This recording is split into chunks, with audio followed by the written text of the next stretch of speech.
Hello friends, welcome to Soundarya Sowmiyam YouTube channel. இன்னைக்கு பார்க்க போகிறது ஒரு ஹெல்த்தியான ஸ்வீட் ரெசிபி தான் பார்க்க போகிறோம். அது எப்படி செய்கிறோம் அப்படின்றத வீடியோக்குள்ளே போய் பார்க்கலாம் வாங்க. இப்போ நம்ம இந்த லட்டு செய்கிறதுக்கு பாசிப்பருப்பு எடுத்திருக்கேன். முழு பாசிப்பருப்பு தான் எடுத்திருக்கேன். எல்லாருக்கும் தெரியும் இந்த பருப்பு. உடச்சிருக்கக்கூடிய பருப்பு வந்து நம்ம வெண்பொங்கலுக்கு போடுவோம். அதோட முழு பருப்பு தான் இந்த பச்சை பயிறுன்னு சொல்லக்கூடிய பாசிப்பருப்பு.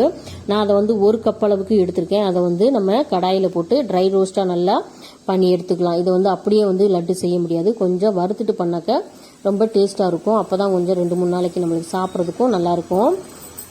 இப்போ வந்து இதை சிறு தீயில், அதாவது சிம்மில் அடுப்பை வந்து சிம்மில் வச்சுட்டு நீங்கள் இந்த மாதிரி வறுத்தீங்கன்னா ஒரே அளவாக வந்து ஒரே சீராக வறுபட்டு நம்மளுக்கு கரெக்டாக இருக்கும். கொஞ்சம் அதிகமான தீயை நீங்கள் வேக வேகமாக பண்ணிங்கன்னா ஒரு பக்கம் கரிஞ்சிருக்கும், ஒரு பக்கம் வந்து வறுபட்டுருக்காது, உள்ளேலாம் வந்து பச்சையாகவே இருக்கும்.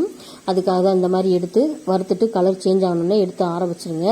இதுக்கு இப்போ நம்ம சர்க்கரை சேர்க்க போகிறோம். இந்த சர்க்கரைன்னு பார்த்தீங்கன்னா நான் வெல்லம் தான் எடுத்திருக்கேன். உங்ககிட்ட நாட்டு சர்க்கரை இருந்தாலும் சேர்த்துக்கலாம், இல்லை வெள்ளை சர்க்கரை சேர்க்கணும்னாலும் சேர்க்கலாம். ரொம்பவே நல்லாயிருக்கும்.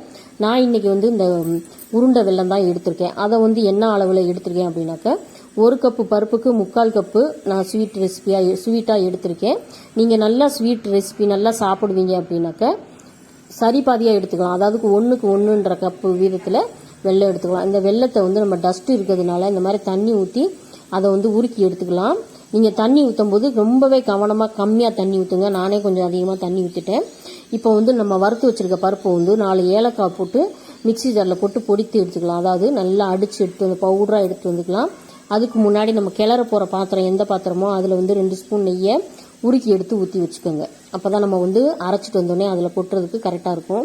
இப்போ மிக்சி ஜாரில் போட்டு அரைச்சி எடுத்து வந்துச்சு. நல்லா ஃபைன் பவுடராக அரைச்சி எடுத்துக்கோங்க. உங்கள் மிக்சி ஜார் நல்லா அரைக்கல அப்படின்னாக்கா ஜல்லடை இருந்தாக்கா அதை கூட நல்லா ஜலிச்சு எடுத்து கூட இந்த மாதிரி ஃபைன் பவுடராக எடுத்துக்கோங்க. இப்போ நல்லா அரைச்சிட்டு வந்த அந்த பவுடரை வந்து நான் அந்த எடுத்து வச்சிருக்க நெய்யில் வந்து போட்டுடுறேன். போட்டுட்டு நம்ம கரைச்சி வச்சிருக்க வெல்லத்தை வந்து இந்த மாதிரி ஃபில்ட்ரு பண்ணி கொஞ்சம் கொஞ்சமாக ஊற்றி கிளறுங்க. ஏன்னு கேட்டீங்கன்னா கொஞ்சம் தண்ணி ஆயிடுச்சுன்னா அப்புறம் இன்னும் நீங்கள் கொஞ்சம் வறுத்து போட வேண்டியதாக இருக்கும். இப்போ எனக்கே வந்து நான் கொஞ்சம் தண்ணி அதிகமாக ஊற்றிட்டேன். அதனால் இப்போ இன்னும் கொஞ்சம் பருப்பு போட்டு வறுத்து நான் அரைச்சி தான் மிக்ஸ் பண்ண போகிறேன். அதனால தான் நம்ம வந்து இந்த வெல்லத்தை கரைக்கும் போதே ரொம்ப கம்மியான அளவு தண்ணி ஊற்றி நீங்கள் கரைச்சிங்கன்னா ரொம்பவே கரெக்டாக இருக்கும். தண்ணி ஆயிடுச்சுனாலும் பிரச்சனை இல்லை, கொஞ்சம் பவுடர் போட்டு நம்ம கிளறிக்கலாம். இருந்தாலும் 2 வேளையாக நம்மளுக்கு தோணும். அதனால தான் நம்ம வந்து இந்த தண்ணியை வந்து கொஞ்சம் கம்மியாக ஊற்றிக்கோங்க. இப்போ வந்து நல்லா உருண்டை பிடிக்கிற அளவுக்கு, லட்டு பிடிக்கிற அளவுக்கு நல்லா டைட்டாக கெட்டியாக இருக்குது. அதிலே வந்து இன்னும் 1 ஸ்பூன் வந்து நெய் போட்டுக்கலாம். இந்த நெய் போடுறதுனால ரொம்பவே டேஸ்ட்டாக இருக்கும். அந்த மனமும் வந்து நல்லாயிருக்கும். என்கிட்ட நெய் இல்லையே, நான் எப்படி நெய் போடுறது அப்படின்னு சொல்லி கேட்காதீங்க. நெய் இல்லைனாலும் பிரச்சனை இல்லை, நெய் போடலைனாலும் இந்த லட்டு ரொம்பவே நல்லாயிருக்கும். கொஞ்சம் நம்ம சமைக்கிற எண்ணெய் கூட நம்ம ஊற்றிக்கலாம். அதுவும் ஊற்றலைன்னா கூட ரொம்பவே நல்லாயிருக்கும். இப்போ இதுலேயே இன்னும் கூடுதல் சுவைக்கு என்ன பண்ண போகிறோன்னா கொஞ்சம் பச்சை கற்பூரம், நம்ம பூஜை ரூமில் வச்சுருப்போம் இல்லையா பச்சை கற்பூரம், அதை வந்து ஒரு 1/2 துண்டு அளவுக்கு போட்டுக்கோங்க. இந்த பச்சை கற்பூரமும் இல்லையே அப்படின்னு சொல்லி நினைக்கிறவங்க ஸ்கிப் பண்ணிக்கலாம். இதெல்லாம் போட்டால் தான் ரொம்ப டேஸ்ட்டு, இதை வந்து அதிகப்படியான டேஸ்ட் கொடுக்கறதுக்காக நம்ம இதெல்லாம் சேர்க்கிறோம். இதெல்லாம் எதுவுமே இல்லைன்னா கூட நீங்கள் நார்மலாகவே வெறும் பருப்பை வந்து வறுத்துட்டு நம்ம வெல்லம் சேர்த்து இந்த மாதிரி உருண்டை பிடிச்சி சாப்பிடலாம். ரொம்பவே டேஸ்டானது. எதுவுமே இல்லைன்னு கவலைப்பட வேணாம். இருக்கிறத வச்சு நம்ம செஞ்சு சாப்பிட்டாலே ரொம்ப ஹெல்த்தியாக இருக்கும். நம்ம வந்து என்னென்னவோ புரோட்டீன் நம்ம உடம்புக்கு சத்துக்கு வந்து ஏதோ கடைகளில் விற்கிற பொருளை வாங்கி சாப்பிட்டா அதில் கிடைக்குமா இதில் கிடைக்குமா நம்ம தேடிட்டு இருக்கோம். நம்ம வீட்டில் இருக்கக்கூடிய அஞ்சரை பெட்டியில் இருக்கக்கூடிய பொருட்களே வந்து ரொம்ப மிகவும் சக்தி வாய்ந்த உடலுக்கு ஊக்கத்தை கொடுக்கக்கூடிய ஹெல்த்தியான பொருட்கள் எல்லாமே நம்ம வீட்லேயே நம்ம அஞ்சரை பெட்டியிலேயே வச்சுக்கிட்டு நம்ம வந்து கடையாக தேடிட்டு இருக்கோம். அப்படிப்பட்ட ஒரு பொருள் தான் இந்த பாசிப்பருப்பு. இதில் எந்த ரெசிபி செஞ்சு சாப்பிட்டாலுமே ரொம்ப உடம்புக்கு ரொம்பவே நல்லது.